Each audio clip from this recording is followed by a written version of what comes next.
Яа. Бодлолоо л гэж. Тийм амархан бас хөөгдөд явчмааргүй. Ямар нэг хүн санаандгүй газараа 1 сар хоригдно гэдэг чинь юу байж болохгүй шүү дээ. Тэгэхээр оргож болно шүү дээ бид гурав. Биднийг хүлчих юм уу? Хэрвээ бослого тэмцэл нөгөө найрсаг байдалд ураа, шарва, харилцан ойлгоогүй орон зайд орох юм бол ерөнхийдөө нөгөө улс их орныхоо аюулгүй байдлын төлөө 20 жил таарна л да. Тэгээд хэр олон оргох тусам төдийч нь хоригдох газар чинь улам муудаад л байна. Эхлээд хааны илүү гэрт хоригдох байснаас сүүл рүүгээ шорондолж хоригдож болно. Ягаад гэвэл манай улсаас мэдээлэл хулгайлчаад өөрийн улс руу дамжуулах гэж оролдож байна гэж үзэх учраас. Тэр өстой яг хулгайлмар л байгаа байхгүй. Одоо та нарын мэдлэг тэр үеийн одоо их засаг энтер гэдэг энэ ч учрыг бид нар сайн ойлгохгүй юм чи. Тэрний чи мэдчих авчаад бид гурав авцраад энд шууд ингээд дэлгэчихвэл яах вэ? Тэгээд яах вэ? Хэрэгтэй байна шүү дээ. Тэр их засгийн тухай. Тэгтэл толгоогоо цайзлуулж байгаа авахулж байгаа. Яг учир явдлыг ойлгоогүйгээр шууд алахгүй. Тийм үү? Гэхдээ оргож босох тий та гуравт гэрч байхгүй учраас өөрсдөө аврахад тун хэцүү нөхцөлд л орно л доо. Ямар тач тийм үү? Хааны дэргэд тийм үү байгаа мэрэгэн төшөмдөд хилцэж байгаад аюултай гэж үзсэн. Одоо нэг сар хилэлцээд ойлголцоод хүрээгүй байх юм бол та нарыг ямар тач цул тавиад хойноос чинь тандана. Тандана. Хаана хүрэх нү гэдгийг тандана. За мөлхүүл явуулна. Таал дивнэ л дээ. Би очихгүй. Ягаад? Нарийн нөгөө мөргүй мөлхдөг тийм үү сэжимгүй явдаг ууд маань явна. Тийм л Тэгтээ би сэжиглэх. Яагаад гэвэл биднэрт тэр та нарын нөгөө нэг хаана бидний мэдээллийг аваачих гэж байгаа ямар улс бидний бодлого тогтолцоонд орох гэж байгаа гэдэг нь чухал учраас хэрэг одоо олон удаагийн одоо оргох үйлдэл гарах юм бол явуучаад хойноос ч мөрднөө. За тэгсэн чинь одоо бид нэр гурлаа ингээд хулгайлж чадлагүйгээр азар ингээд цогтойгод ирсэн байж болов. Бид гурав одоо ингээд тийм аз тохиохгүй л байх л та. Ягаад бид нар ингээд танаа тэр цаг үе чинь явагдчихсан юм чинь одоо өөрсдийнхөө бүтээсэн техникийн дагуур ч юм уу те өсөрөл ингээд бас хүрээдэж болно шүү дээ. Тэгэн л дээ. Гэхдээ хормын дотор та нар ямар тач сумны зэвтэл болно. Яг тийм сарних буюу тийм үү бидний үл ойлгогдох тийм одоо гэлба мэлба гарч ирээд тийм үү одоо нөхцөлд ороод цухтах гэж байна. Энэ бидний шийдвэрлэх хэрэггүй орон зайд боллоо гэх юм бол хордуулсан сумаар маш хурдан харвана. Тэр нь одоо 45 хормын дотор та нарын амь насанд хүрнэ. Шүн өнөр хитгийг шийвэл яа. Шүн байсан ч хамаагүй. Шүн Тэгэхээр илүү гэрт тэгээд манад сууж ин гэх тийм тохиол байхгүй шүү. Нэг илүү гэрт манах байтугай юм хийн шүү дээ. Хол тавих байх та тий. Юу нохоо тавих гэж. Нохоо ч хуцал барьж өгч шүү дээ бид. Үгүй. Байнгын хараа хяналтанд байна. Тэр хүний чинь бас ингээд цохиж унгаагаад юм байж л би энэ хоёр сайхан залуутай явж байгаа юм чинь. Тэгэд харуулахаар бол би л хамгийн түрүүнд харуулах юм байна л та. За ямар тач та нарт бол 3 төрлийн хамгаалагч байгаа. За тийм үү. Гаршуусан нохойн хамгаалагч бол байна. За гаршуусан шувуун хамгаалагч байна. Шувуу. Тий. Тэр одоо бас юу вэ? Тэгээд мэдээж хүн хамгаалагч бас байгаа. Шувууг нь бид нэр ойлгохгүй юм байна.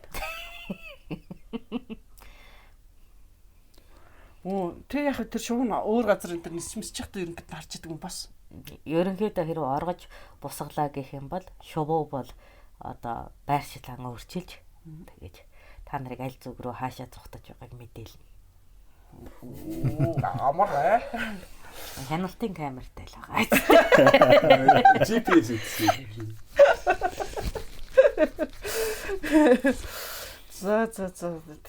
За яг биднэрт ямар учраас энэ засаг хэрэгтэй болж байна гэдэгтлээ. Өнөөдрийн засаг маань одоо Монгол улсыг ингээд нэрвэж чадахгүй байна. Үр өдмий чинь засаглаж чадахгүй байна уу? Эсвэл бид нар засгаа ойлгохгүй байна уу? Нэг тиймэрхүү асуудал гарч ирээд байна л да. Засгаа ойлгооч гэж бодохгүй. Тэгээ яг засаг гэж хэлэхээр болохгүй. Яг бол та нар хийг хуулах гэдэгтлэр их засаг гэдэг чинь дандаа толгоо цаазал гэсэн үг байдаг. Тэгэхээр тохирохгүй тэрний чинь хулгайлах юм байна. Манайд одоо хууль гэж ярьж байгаа. Хууль журам энэ төр гэж ярьж байгаа. Тэгэхээр их засаг хэрэггүй байна. Хулгайлахаа болсон.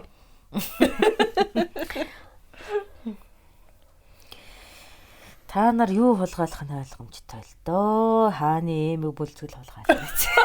Өнөө цагт үнд хүрэж тийм үү 900 жилийн дараах өв хөрөнгө болох учраас ойлгомжтой. Тэрний тэгтээ хэлбэр хийсэн гэж яах юм. Гоё юм байвал хулгайлна шүү дээ. Гэхдээ олбогч болтгой хулгайлж ирэх. Тэр чинь л өнөө цагт нөгөө нэг цаг хугацааны үнэлэмжээр айхтар үнэтэй болно гэдэг. Тийм үү. Би бол зургийн дарна, бүх хүний зургийн дарна. Тийм. Тэр чинь бас нэг сайхан соёлын өв болно үдээ. Эрт үед ямар байсан бэ? Ямар хувцастай байсан бэ гэх чидэг. Гоцоор өссөн сууж явах нь шүү дээ. Чи юу болов? Би юм болов. Хаантай бичлэг гэж таачаа. Дорсод бичлэг гэж таа ийм байна. Бичлэг гэдэг үү? Тий. За би юу болголт юм лээ. Би юу ч хэрэгтэй юм дээ. Тэс юу ч бодох юм. Тэгээд та нар өнөө цагт ирэнгүүтээ чинь ямар киноны хэсэг тоглосон гэж. Ямар кино зураг авалтын хэсэгт байсан гэж асуугдах байх та. Ой айхтар бүтээн байгуулалт бай шүү гэж. Өнөө цагийнхан чинь тэгжил хүлээж авч үнэн гэдэгт чи итгэхгүй байх та. Тэгнь. Тийм. Наад сулгаалаад байхаар ч юм одоо юу гах вэ? Юу байж болно шүү дээ. Маш чухал, маш хэрэгтэй судрыг олгож болно. Тэр чинь одоо маш хэрэгтэй. Тэрний чинь одоо өвлөд ирсэн тэр бичиг үсгэж чинь гарахгүй байж л таараа. Тэгэхээр надад яг бид нар тий бичиг үсгээр бас л босоо бичигтэй эсвэл хийгээсэн бичигтэй байсан учраас уншиж чадах хүн болтгол байх. Гол юм чинь бол. Тэгсэн чинь нөгөө ямаан тооллого, хонин тооллого юм лээ. Чи хамгийн гол нь тайлж уншиж мэдэхгүй юм чи. Нэг айхтар бичиг уулгаалаа гэсэн чи. Хааны сангийн тооллогын дэвтэр уулгаалсан явж байвал яах вэ? Нэр тийм биш үү? Нөгөө монголч юм мэдэхгүй юм чи. Тэгтээ манай нуулан өмсөг түүч мэдэн штэ. Тэргээр л уулгаал болчихно. Хэлэнд би энэ хоёрт юу уулгаалах юм зааж өгнө. Тийм байна. За яг хулгай хийж байгаа баригдсан бол би ямар ялах вэ? Одоо би жишээлбэл юу хулгайлснаас шатгалж ялах вэ? Мэдээж хааны гэр өргөнөөс юу ч хулгайлсан хамгийн өндөр одоо ялыг авна. Хааныхаас уу? За үйчлэн мөчөлж ялаж байгаад мөч болгоны шатаах ялыг авна. За яасан муухай юм чи. Үе бүхнэр чинь тасалж байгаад нэг бүрчлэн шатаад. Тэнэг юм бэ тэр чинь. Амьдаар нь. Мөчөлж байхад үхт юм байгаа үед.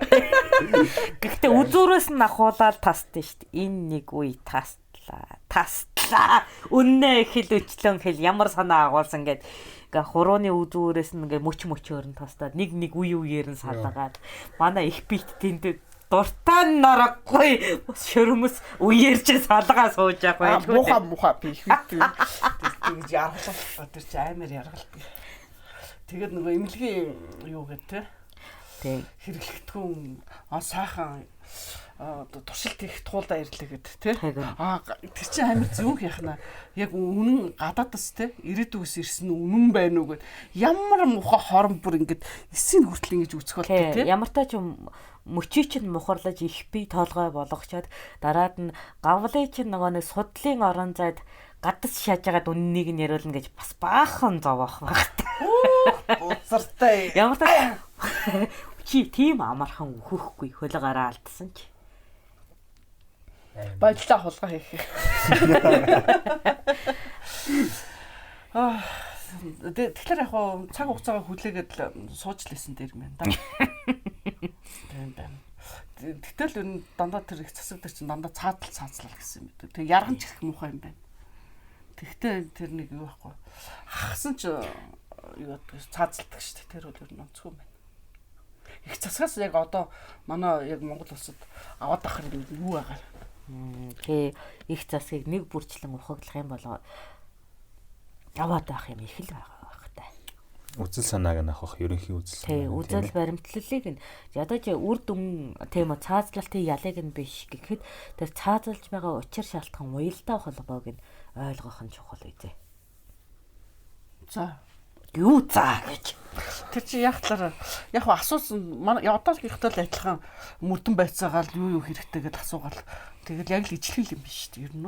Цаазан л танах харгас хэрцгий болохоос биш. Манайх одоо бол амарт л байгаа шүү дээ. Айгүйх мөнгө эзэн ч гэсэн шалгаж ягаад тэгэл хөөхөлцөх хугацаа дууслаа.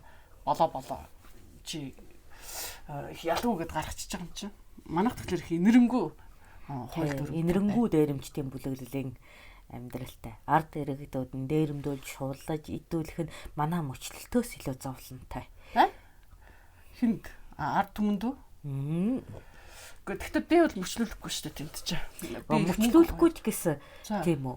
Мөчлгөөрөө чи зовно шүү дээ. Ямар мөчлөл? Чи яг уу манай цаг үед болохоор өөрийнхөө үе мөчөөр зовх бол чи энэ цаг үед амьдралын мөчлгөөрөө зовно үстэй.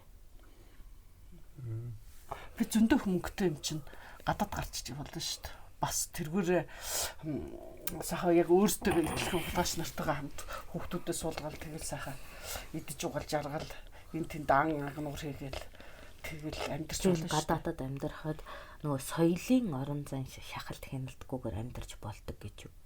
Чи өөрөө гадаадад явж галуу шувууны махаар цэнгэж байгаа хүүхдүүд дээр очдөг шүү дээ. Тэгтээ би гадаад явах гэж гэсэн энд ингээд нүрээ ширлүүлсэн зөндөл хүн биш дээ. Энд бүр яаж хэлээд байсан тоохгүй мөнгөтэй юм чи ингээд тэгэл Монголд амьдарч болно шүү дээ. Мөнгөтэй юм чи яадаг юм. Тэгэд намайг хүн хилцэх хугацаа гэд яг дахиад ч идэж болно. Удам хугацаанаасаа төрд гаргачаад дахиад илүү ихийг авчиж болно. Тийм боломж байна. Тэгэхэд чиний тийм эсрэг арт юм босчл таараа. Өнөөдөр биш гэхэд энэ их буур бохимдол тийм үү. Энэ их зовлонго мөчлүүлэн тийм үү. Бидний үед бол бодит мөчлөг байсан бол өнөөдөр цаг үе мөч бүхнээрээ зовж шаналж байгаа. Татвар хууль нэмж эдэж шимэгчилж байгаа бүхэн чинь ил тод болохын цагт тийм үү. Чиний эсрэг үйл ажиллагаа явагдана. Хамт хувааж идсэн нөхдүүд чинь чамайг байрж өгнө. Гэхдээ тэгээгүй л шүү дээ. Зөндөө жил болж байгаа ч. Энэ тэгээгүй гэдэг бол одоо хугацаа болохоос биш ирээдүйн хугацаа биш шүү дээ. Тийм үү. За ус ботё. Би хөдөө мөдөө очиж амьдарч болно шүү дээ. Одоо жишээлбэл нэг хүн байгаа би сайн мэдээ. Тэр Сэлэнгэ аймагт тэр зүүн бүрэнгэнд өөрөө бүр орд тас шиг барьч тэнд очиод амьдраад байгаа шүү дээ. Зөндөө мөнгө цусалсан хэрнээ. Гэхдээ би болохоор наадах чинь зөвхөн одоо хугацаа л гэж хэлээ. Одоо хугацаа? Одоо гэдэг хугацаа өнөөдөр гэдэг цаг хугацаанд чи цэнгэлийн дээдээ эдэлж ээж болно. Тийм үү? Бүх улс гүрний хөгжил болоод оройтлын үед ийм ихэс найдын замбраагүй байдал гардаг. Тэр бүхэл одоо суурин болгосынхаа бүх эртээ явуулсан хатан хан хүртэл өмнөд улсын түүхэд байдаг. Тийм үү? Тэр бүх гарах үзэгдэл яагаад өнөөдөр байхгүй байгаа юм бэ? Яг л тэр чинь нас нь бол хүчсэн шүү дээ. Нас нь болж үхээгүй. Тэр бүх түүх насандаа үхээгүйгээр төгсдөг. Тийм үү?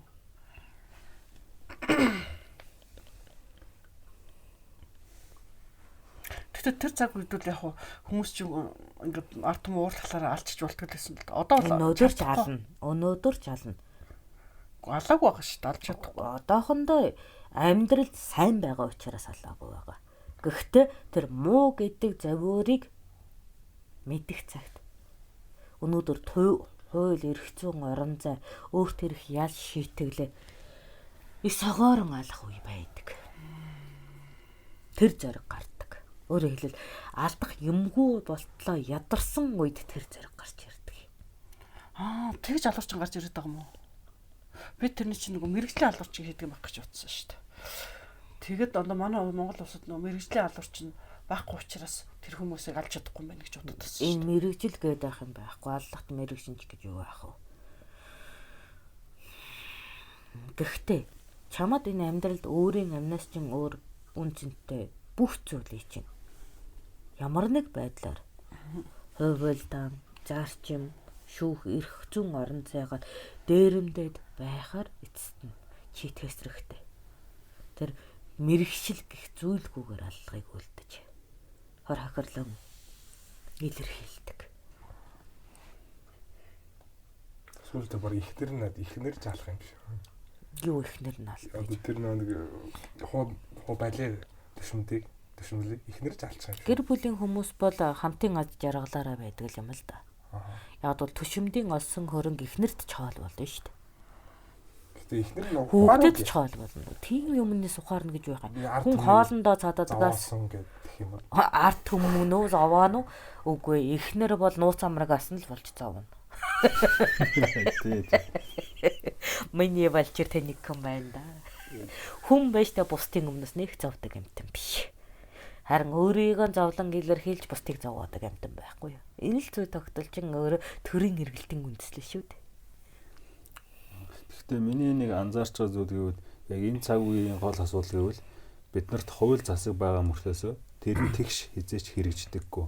Тэгээд миний өмнөх түгээс судлахад их Монгол улсын үед ч юм уу хууль хүмүүхэн тэгш үйлчлдэг байжээ гэж ойлгож байгаа. Яг тэр үед тийм байсан юм би мэдэхгүй л дээ. Гэхдээ өөрөөр хэлбэл тэн дээр тэгш байсны үндсэн тийм үү бүгд ажилхан үхэл байдаг ч харилцан адилгүй үхэл байснаар илэрхийлэгдэнэ. Энэ тэгэхээр бас л тэгш бус тогтолцоо л да. Өөрөөр хэлбэл ард түмний цус ил гарч болдог байтал тийм үү.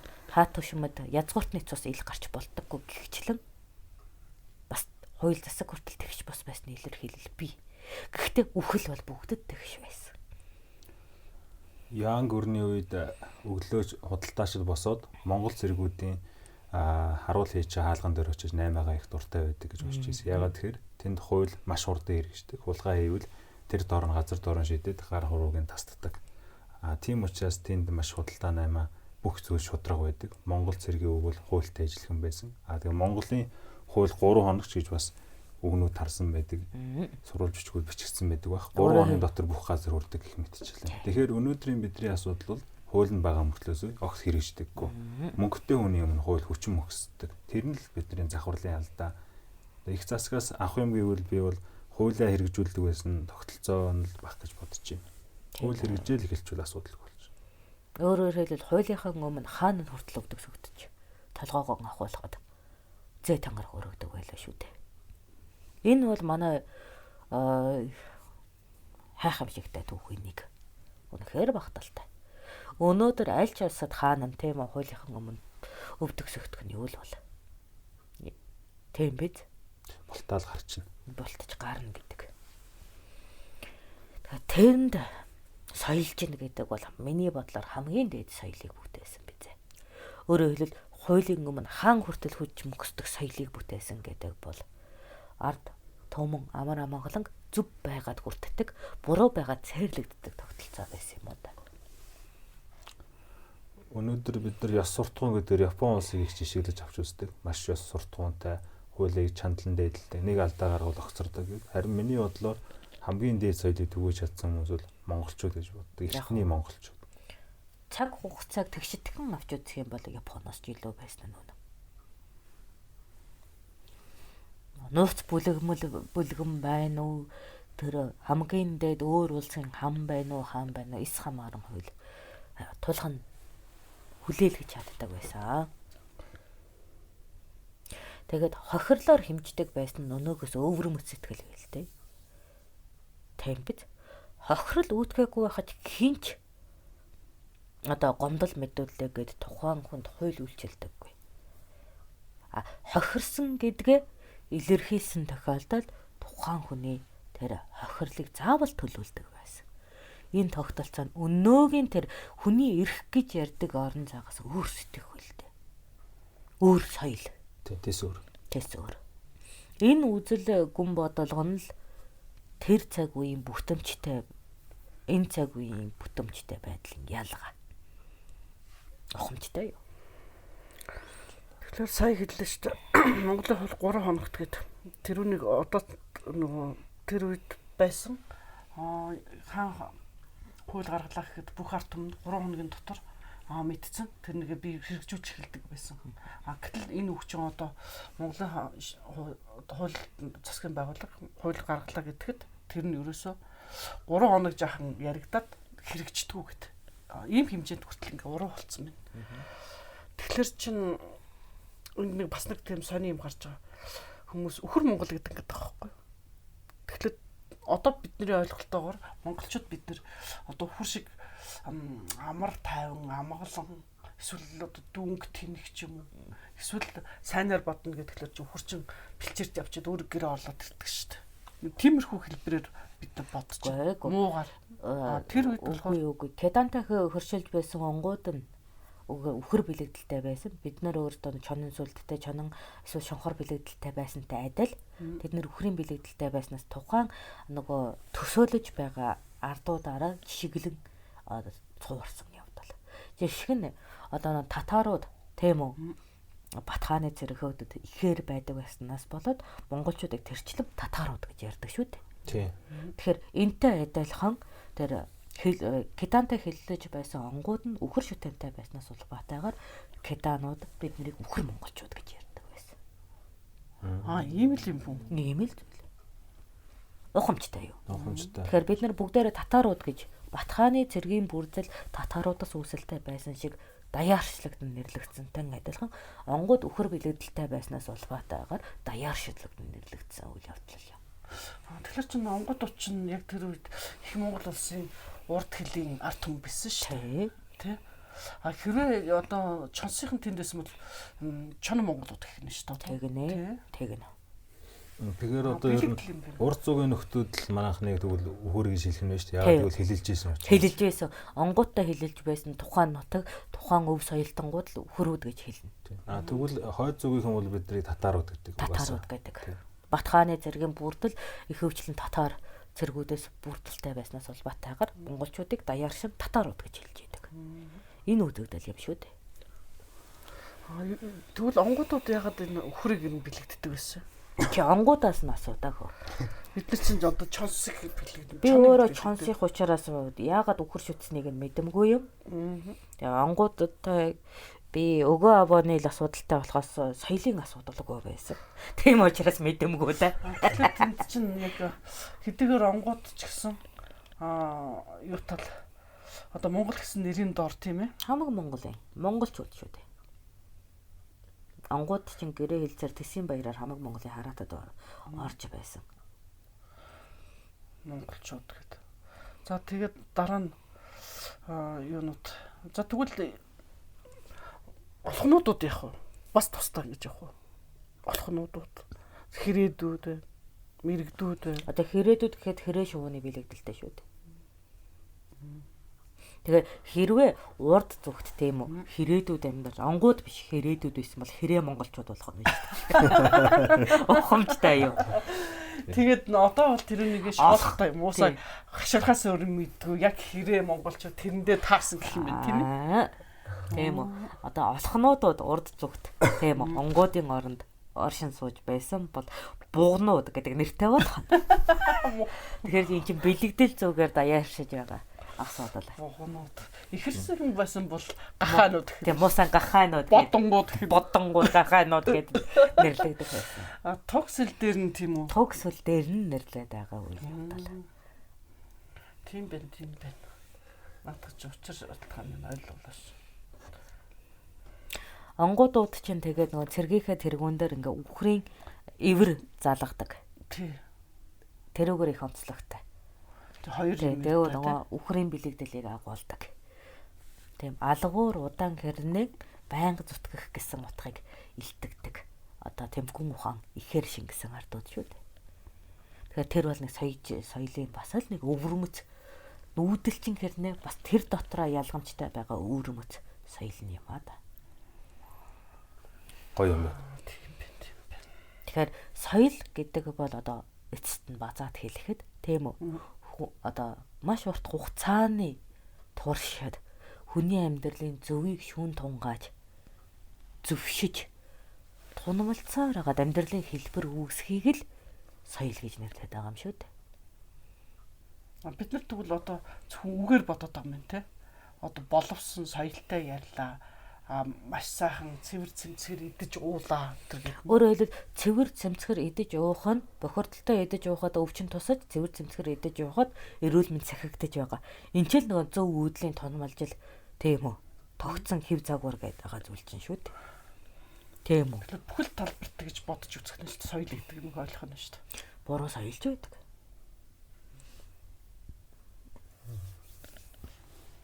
Тэр нь ямарваа байдлаар тийм үү?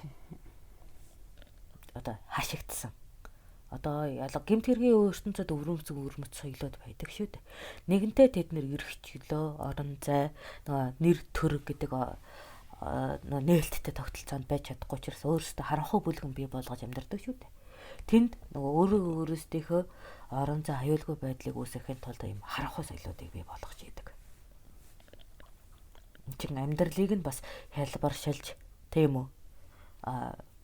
Хаалттай сүүдэр ертөнцтэй хүртэл амьдрах тух үүсгэхийн үүднээс үүсчил байдаг. Ухамжтай юу?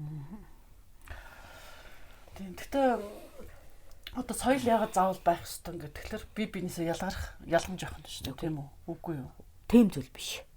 Нэг би чамаас ялгаатай болохын тулд өөрийгөө өөрчлөөд байгаа зүйл биш ээ. Би амьдрахын тулд амьдралыг таних мэдээд өөртөө аюул, оосол, тийм үү, гэмтэл, бэртэл, гойныг завлангоос сэргийлж тийм үү, үүсгэсэн дадал маань соёл ба.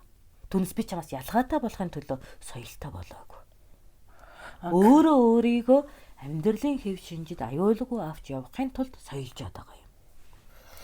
Өөрөө үүсээд байна шүү дээ. Байгаль нийгмийн шаардлагаар, цаг үеийн шаардлагаар үүсэн бий бол. Тэгэхээр одоо энэ байна шүү дээ. Нөгөө бидний цаг үед тийм үү, бухимдлаа илэрхийлэхийн тулд тамлаг гэдэг шүлэг уншдаг байсан, дуулдаг байсан.